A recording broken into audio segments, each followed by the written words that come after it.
14 December আজ শহীদ বুদ্ধিজীবী দিবস। ৭১-এর এই দিনে পরাজয় নিশ্চিত জেনে ভবিষ্যৎ বাংলাদেশকে বুদ্ধিবৃত্তিকভাবে পিছিয়ে দেওয়ার ষড়যন্ত্রে মেতেছিল পাকিস্তানি হানাদার এবং তাদের দোসররা। অস্ত্র হাতে ঝাঁপিয়ে পড়েছিল বুদ্ধিজীবী সমাজের উপর, হত্যা করেছিল ১,০০০-এরও বেশি বুদ্ধিজীবীকে। ৭১-এর শহীদ বুদ্ধিজীবী পরিবারের সদস্যরা বলছেন, দেশের সূর্য সন্তানদের স্বপ্ন পূরণে বুদ্ধিবৃত্তিকভাবে উৎকর্ষতা অর্জন করবে জাতি, এমনটাই তাদের প্রত্যাশা। নাবিল জাহাঙ্গীরের রিপোর্ট। ১৯৭১ সালের উত্তাল ডিসেম্বর। পাকিস্তানি হানাদার বাহিনী ততদিনে বুঝে গেছে পরাজয় নিশ্চিত, তাই ভবিষ্যৎ বাংলাদেশকে বুদ্ধিবৃত্তিকভাবে পঙ্গু করতে পরিকল্পনা করে তারা।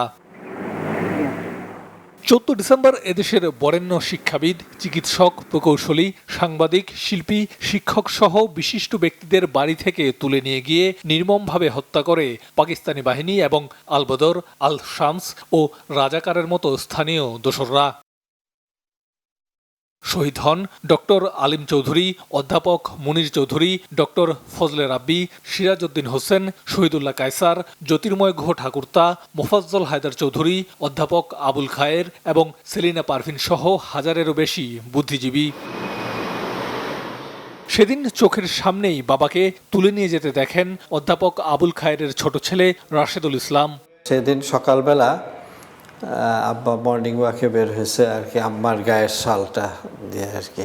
৫-৬ জন লোক এসে আমার আব্বাকে জিজ্ঞেস করেছে, আপনি কি ডক্টর খায়ের নাকি? তো আব্বা বললেন, হ্যাঁ আমি ডক্টর খায়ের।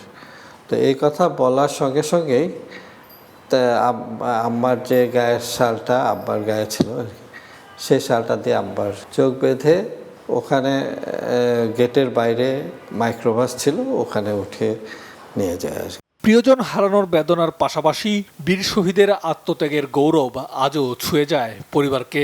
বাবার একটা আদর্শ নিয়ে উনি শহীদ হয়েছেন। দেশ স্বাধীন হবে, ওনার যে একটা মনোবল ছিল, সেই মনোবলটা থেকেই তো উনি এখানে থেকে গিয়েছেন। শতত্যাগের ফলে সৃষ্ট এই স্বাধীন বাংলাদেশে স্বাধীন বুদ্ধিবৃত্তিক চর্চার পথ আরও বিকশিত হবে, এমনটাই প্রত্যাশা শহীদ বুদ্ধিজীবী পরিবারের। নাবিল জাহাঙ্গীর, বাংলাভিশন, ঢাকা।